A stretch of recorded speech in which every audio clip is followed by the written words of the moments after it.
નમસ્કાર મિત્રો, કાલે આપણે પાર્ટ 1માં જોયું હતું આયુર્વેદિક મેડિસિન વિશે, અને આજે હું તમને થોડી ઘણી સલાહ આપીશ કે રોજ સવારે 15 મિનિટ મેડિટેશન કરવાથી તમારું મન શાંત રહે છે,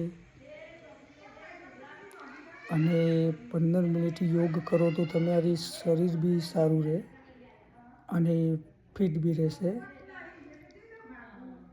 અને 15 મિનિટ દરરોજ ચાલવાનું રાખો, જેથી તમને બ્લડ સર્ક્યુલેશન સારું રહે અને માઇન્ડ બી ફ્રેશ રાખે.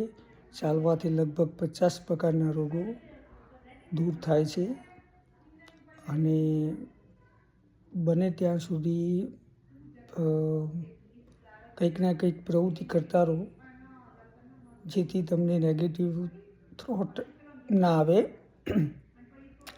અને પ્રવૃત્તિ કરવાથી તમારું માઇન્ડ બી ફ્રેશ રહેશે અને તમે નેગેટિવ થોટથી પણ થોડા ઘણા દૂર રહેશો. જય શ્રી કૃષ્ણ.